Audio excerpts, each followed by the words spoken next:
প্রিয় বন্ধু আমার, নষ্ট হইও না বাপ। কেন নষ্ট হয়ে যাচ্ছ তোমরা? ছেলেরা বলো, কেন নষ্ট হয়ে যাচ্ছ? কেন নামাজ পড়তে মন চায় না তোমাদের? প্রিয় ভাইয়া, কতজন নারী দেখলে তোমার তৃপ্তি হবে? তুমি সিদ্ধান্ত নাও। এক ছেলে, তোমার জন্য কতজন নারী দরকার? কত লক্ষ নারী লাগবে তোমার? কত হাজার উলঙ্গ ছবি দেখলে তোমার তৃপ্তি হবে? ভাইয়া, আমরা বুঝি না তোমাদের চেহারা দেখলে সারাদিনে কি করো? তোমাদের ওই বড় মোবাইল দিয়ে তোমরা কি করো আমরা বুঝি না বাবা। আমরা তো এই দেশেই থাকি। ইত্তাকু ফিরাসাতাল মুমিন, আল্লাহর নবী সাল্লাল্লাহু আলাইহি সাল্লাম বলেন, মুমিনের অন্তর্দৃষ্টি থেকে বেঁচে থাকো। মুমিনের চোখ থাকে চারটা, এদিকে তোমাদের সামনে তো দুইটা, ইমানদারের ভিতরেও আরো দুইটা চোখ। কালান্দার হারচি বুয়াত দিদা বুয়াত। বুজুর্গরা বলে যে আল্লাহর ওয়ালারা, আল্লাহর প্রিয় বান্দারা বলে, তো যেটাই বলে মনে হয় যেন চোখে দেখে দেখে বলে। এই জন্য আমার দোস্ত, আমার বন্ধু, আমাদের জন্য একটা বড় সুযোগ আছে। পেছনের জিন্দেগি ছেড়ে দেওয়া উচিত। আমরা মুসলমান, আমাদের আখেরাত আছে। কোরআনই আমাদের জীবন, ইসলামই আমাদের জীবন। চারটা শ্রেষ্ঠ নিয়ামত আমাদের আছে। এক হলো মহান আল্লাহ আমাদের, নবী মুহাম্মদ সাল্লাল্লাহু আলাইহি ওয়াসাল্লাম তিনি আমাদের, কোরআন আমাদের, ইসলাম আমাদের। চারটি সর্বশ্রেষ্ঠ নিয়ামত আমাদের আছে। আল্লাহ আমার রব, নবী মুহাম্মদ সাল্লাল্লাহু আলাইহি ওয়াসাল্লাম আমার রাসূল, কোরআন আমার কিতাব, ইসলাম আমার ধর্ম। তাহলে আমি কেন নষ্ট হব? একটা ছেলে নতুন করে দিল থেকে সিদ্ধান্ত নাও। তুমি ইনসাফের সাথে, যদি মুসলমানের ঘরে জন্ম নিয়ে থাকো, কোন মুসলমান মার যদি বুকের দুধ খাইয়া থাকো, প্রিয় ভাই, তুমি সিদ্ধান্ত, তুমি নষ্ট হবা কেন? কিসের অভাবে তুমি পথ হারাইলে? বলেন, তোমার আল্লাহ ছিল, তোমার রাসূল ছিল, তোমার কোরআন ছিল, তোমার ইসলাম ছিল, তুমি কেন চরিত্রহীন হইলা? তুমি কেন লম্পট হইলা? এই জন্য দয়া করে আমাদের জন্য আমাদের আল্লাহ, তিনি আমাদের প্রিয়। আমাদের জন্য আমাদের নবী সাল্লাল্লাহু আলাইহি ওয়াসাল্লাম, তিনি আমাদের প্রিয়। কি পরিমাণ কাঁদছেন তিনি! খোদার কসম, হাসরের ময়দানে নবী বলবে, উম্মত তুমি জানো না আমি 23টা বছর কাঁদছি। নবীজির স্ত্রী আম্মা জান আয়েশা রাদিয়াল্লাহু তাআলা আনহা বলেন, নবীজি এশার নামাজের পর থেকে ফজরের নামাজের আযানের পূর্ব পর্যন্ত এক দাঁড়ানোতে সারা রাত উম্মতের জন্য চোখের পানি ফেলছে আর কান্দা কাইদা দোয়া করছে। হাত্তা তাওয়াররামাত কাদামাহু, এমনকি নবীজির দুইটা পা মুবারক ফুলে ফুলে, তাওয়াররামাত মানে ফুলে যাওয়া। আমি এই এখন পড়ছি। আল্লাহর নবী সাল্লাল্লাহু আলাইহি সাল্লামের স্ত্রী আম্মা জান আয়েশা রাদিয়াল্লাহু তাআলা আনহা বলেন, কানা রাসূলুল্লাহ সাল্লাল্লাহু আলাইহি ওয়াসাল্লাম ইউসাল্লি বিল-লাইল, একদিন নবীজি রাত্রিবেলা তাহাজ্জুদের নামাজ পড়তেছিলেন। ফাআতালা সুজুদ, অতঃপর সেজদা তিনি এত লম্বা করলেন আর উঠেই না মাথা, সেজদায় কাঁদতেছে আর কাঁদতেছে। আল্লাহর নবীর সাহাবী বলেন, নাসমাউ লাহু আযীরান কাআযীরিল মিরজাল, কোন ডেকচির মধ্যে, পাতিলের মধ্যে চুলার নিচে পানি গরম করলে পানি যখন পুরা গরম হয় দগদগ করে, টকবক করে কিনা বলেন? খোদার কসম, সাহাবী বলছেন, নবী যখন সেজদা দিতেন, নবীজির কলিজার ভেতর থেকে এরকম দগদগ উত্তপ্ত গরম পানি উতরাইলে যেরকম আওয়াজ হয়, এরকম কান্নার আওয়াজ শোনা যায়। এভাবে কাঁদতেন। তো আম্মা জান আয়েশা বলেন, এত লম্বা সেজদা দিলেন নবীজি, হাত্তা জানান্তু আন্নাহু কুবিদা, আমি ভাবলাম না জানি নবী সাল্লাল্লাহু আলাইহি সাল্লাম সেজদা অবস্থাতে ইন্তেকাল করলেন কি, নাহলে মাথা উঠায় না কা। হযরত আয়েশা রাদিয়াল্লাহু তাআলা আনহা বলেন, আমি তখন পিছনে পায়ের পাতার আঙ্গুলের মধ্যে হাত দ্বারা স্পর্শ করলাম, চাইলাম আর কি কোন মারা গেলেন কি। নবী সাল্লাল্লাহু আলাইহি সাল্লাম সালাম ফিরালেন। সালাম ফিরিয়ে বললেন, আয়েশা তুমি ভাবছো নাকি আমি তোমার হক নষ্ট করছি? হযরত আয়েশা বলেন, ইয়া রাসূলুল্লাহ, আল্লাহর কসম আমি আমার হক নষ্ট করছি এটার জন্য না, এত লম্বা সিজদা দিছেন, আমি ভাবছিলাম আপনি ইন্তেকাল করলেন কিনা, এই জন্য আমার আঙ্গুলটা লাগাইছি। আল্লাহ নবী সাল্লাল্লাহু আলাইহি সাল্লাম বললেন, তুমি কি জানো আজকে রাত কোন রাত? হযরত আয়েশা রাদিয়াল্লাহু তাআলা আনহা বললেন, না ইয়া রাসূলুল্লাহ, আমি জানি না। আল্লাহ নবী সাল্লাল্লাহু আলাইহি সাল্লাম বললেন, এটা হচ্ছে লাইলাতুন নিসফি মিন শাবান, এটা হচ্ছে শাবানের অর্ধরাত, মধ্যরাত, এই যেটাকে আমরা শবে বরাত বলি। আল্লাহ নবী সাল্লাল্লাহু আলাইহি সাল্লাম বলেন, আয়েশা, আজ রাতে এই শবে বরাত আল্লাহ তাআলা যত মাফ চায় তার কাছে মাফ করতে থাকেন, ফায়াস্তাগফিরু লিল মুস্তাগফিরিন, এবং আল্লাহ তাআলা তার যত বান্দা দয়া কামনা করে, যেই কোনো বিষয়ে আল্লাহর সাহায্য চায়, তো আল্লাহ তাআলা তারে এই রাতে দয়া করতে থাকে। আল্লাহ তাআলা বেশি বেশি বেশি বেশি, আমরা কিতাবে এখনো গাড়িতে বসে আস্তে আস্তে করতেছিলাম, একটা গুরুত্বপূর্ণ আমল হলো রাত্রিবেলা বেশি থেকে বেশি দোয়া করা। বারবার বলে, একবার লম্বা করে দোয়া করছি, যা করছি সব মিলাই আল্লাহ বলতে তেমন কিছু আর বাকি নাই, কইছি যা বলার বলছি না, বরং দোয়া বারবার। নবী সাল্লাল্লাহু আলাইহি সাল্লাম বলেন, কোন ঈমানদার দোয়া করে ক্লান্ত হয় না। দোয়া করে কি হয় না? ক্লান্ত হয় না। আবার বলো, আবার বলো, আবার বলো, আবার বলো, বারবার বারবার বার। আল্লাহ আমারে মাফ করে দেন, আমারে মাফ করে দেন, আমারে মাফ। প্রয়োজনে লক্ষবার বলেন, যেন মালিকের আরশে ধাক্কা লাগে। আল্লাহ যেন মায়া করে বলে, দেখো আমার বান্দা কি পরিমাণ চোখের পানি ফেলতেছে, বারবার বলতেছে, যা বান্দা মাফি করে দিল। তোমরা শতভাগ মনোযোগ দিয়ে শোনো এবং চুপ থাকো, লাআল্লাকুম তুরহামুন। আল্লাহ তাআলা বলেন, এতে অবশ্যই তোমাদের উপর রহমত বর্ষিত হবে।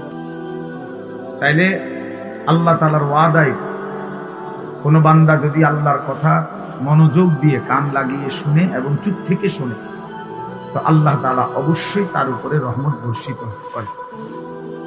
আর এই আয়াতের তাফসীরের মধ্যে আছে, রহমত বর্ষিত হবে মানে হলো আল্লাহ তাআলা তাকে তার হুকুম পালনের তৌফিক দান করে। আসলে এই বাস্তবতা হইল এই যে আমাদের নামাজ ছুটে যায়। কেন ছুটে যায়? যে নামাজ পড়তে পারে না সে কেন পারে? যে আল্লাহকে ডাকতে পারে না কেন ডাকতে পারে না? তার তো জবান আছে, তার তো শরীর আছে, তার রুকু করার সিজদা করার মতো সামর্থ্য তো আছে, কিন্তু কেন পারে না? দিনের পর দিন যার নামাজ পড়ার সুযোগ হয় না, কেন? এটার মূল একটা কারণ এটা যে আল্লাহ তাআলা তৌফিক না দিলে বান্দা আল্লাহকে সিজদাও করতে পারে, আল্লাহকে ডাকতেও পারে, আল্লাহ পাকের সাহায্য লাগে, আল্লাহ তাআলার তৌফিক লাগে। এজন্য নবী সাল্লাল্লাহু আলাইহি ওয়াসাল্লাম বহু আমলের ক্ষেত্রে দোয়া করতেন, আল্লাহুম্মা ওয়াফফিকনি, আল্লাহ আমাকে তৌফিক দেন, আল্লাহুম্মা আইননি, আল্লাহ আমাকে আপনি সাহায্য করেন, আল্লাহুম্মা আতি নাফসি তাকওয়া, আল্লাহ আপনি আমার অন্তরে তাকওয়া দান করেন। এইভাবে আল্লাহ তাআলার কাছে চাইতেন, আল্লাহ আমি আপনার ভালোবাসা চাই, আমি তাকওয়া চাই, আল্লাহ আমি আপনার নাফরমানি থেকে বাঁচতে চাই, আল্লাহ আমি আপনার ইবাদত করার জন্য সাহায্য চাই, আল্লাহ আমি আপনার বন্দেগী করার জন্য তৌফিক চাই। তাহলে আল্লাহ তাআলা কাছে তৌফিক চাইতেন, আল্লাহ না দিলে বান্দা পারে না। কোরআন শরীফে আছে, ওয়ালাউলা ফাদলুল্লাহি আলাইকুম ওয়া রাহমাতুহু মা যাকা মিনকুম মিন আহাদিন আবাদা। আল্লাহ তাআলা বলেন, যদি আল্লাহ তাআলার দয়া এবং অনুগ্রহ না হয় তাহলে কেহই নিজেই নিজেকে পবিত্র করতে পারবে না। এই ছেলে তুমি বুঝছো বাংলা? তাহলে মোবাইল আবার আলগি দিলা কেন? ফাজলামি করো? হ্যাঁ, মস্কারি করলে এর থেকে উঠো মিয়া, ফালতু কোথাকার। জি, তো আল্লাহ তাআলা বলেন, আল্লাহর দয়া এবং অনুগ্রহ যদি না হয়, মা যাকা মিনকুম মিন আহাদিন আবাদা, তোমাদের কেউই নিজেকে নিজে পবিত্র করতে পারবে না। তাহলে আমরা যদি সিদ্ধান্ত নেই মনে মনে আমি ভালো হয়ে যাবো, না, হবে না। আল্লাহর তৌফিক লাগবে, আল্লাহ তাআলার দয়া লাগবে, দয়া লাগবে। কতজনকে বলে যে ভালো হয়ে যাও, বা পরে ব্যাত আলগি দেবো যে ভালো হইবে নি, কও ভালো, আসলে যেই সে। তাহলে বাস্তবতা হলো মহান আল্লাহ পাক রব্বুল আলামিনের তৌফিক লাগে, অনুগ্রহ হয়। ওয়ালাকিন্নাল্লাহা ইউযাক্কি মান ইয়াশা। আল্লাহ তাআলা বলেন, আল্লাহই যাকে ইচ্ছে করেন তাকে পবিত্র করে থাকেন। তাহলে পবিত্র উত্তম চরিত্র আল্লাহ তাআলা দান, আল্লাহ তৌফিক, আল্লাহ সুযোগ। কোরআনুল কারীমের মধ্যে আছে, আল্লাহু ইয়াজতাবি ইলাইহি মান ইয়াশা ওয়া ইয়াহদি ইলাইহি মান ইউনীব। আল্লাহ যাকে ইচ্ছে করে তাকে একেবারে টেনে নিজের দিকে আকর্ষণ করে। সে চলতে চায় উল্টো দিকে, আল্লাহ নিজেই তাকে টেনে নিজের দিকে নিয়ে আসে। যেমন হযরত ওমর রাদিয়াল্লাহু তাআলা আনহু, তিনি রওনা দিয়েছেন নবী সাল্লাল্লাহু আলাইহি ওয়াসাল্লামকে হত্যা করতে। তো যাচ্ছে তো উল্টো পথে, অর্থাৎ নবীজিকে হত্যা করতে। আল্লাহ তাআলা টেনে নিয়ে আসছেন ঈমানের পথে। তো এই চলার পথেই আল্লাহ তাআলা ওনাকে ঈমান দান করেছেন। তাহলে আল্লাহ তাআলা কোরআনে বলছেন, আমি অনেককেই ইচ্ছে করে আমার দিকে টেনে নিয়ে আসি। 100 খুনের আসামি, পরবর্তীতে দেখা গেছে আল্লাহ পাকের অনেক বড় ওলি, অনেক মন্দ আখলাক, কিন্তু একটা সময় দেখা গেছে আল্লাহ চাইছে তো সে বহুত বড় আল্লাহ ওয়ালা হয়ে গেছে। এই জন্য আল্লাহ পাক অনেককে টেনে সরাসরি নিজের দিকে নিয়ে আসে।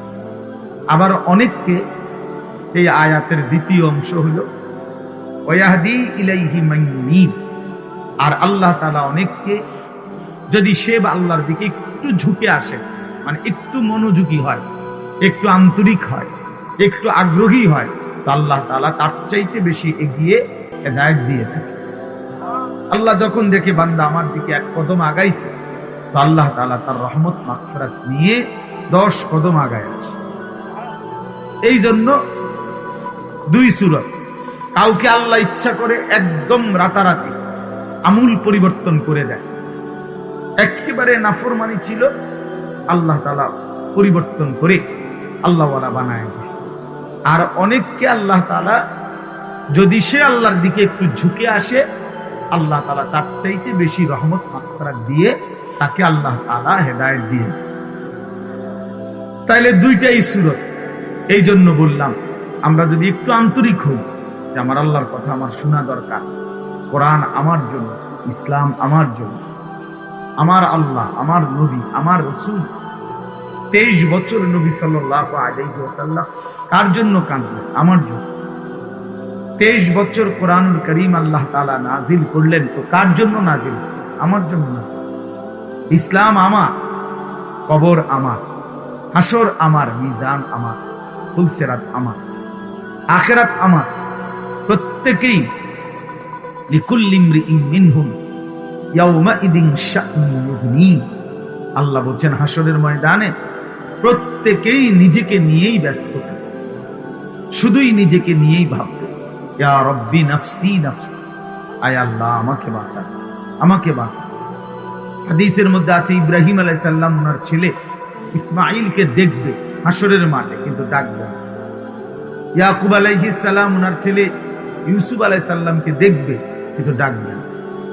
মুসা আলাইহিস সালাম ওনার মা বোনকে দেখবে, কিন্তু ডাকবে, শুধু বলবে এক কথা, ইয়া রব্বি নাফসি নাফসি, আয় আল্লাহ আমাকে বাঁচান, আমাকে বাঁচান। তাইলে এই যে নিজের ফিকির, আমার কবর, আমার আখিরাত, আমার মিজান, আমার ফুলসিরাত, এটা এক চিরন্তন বাস্তবতা।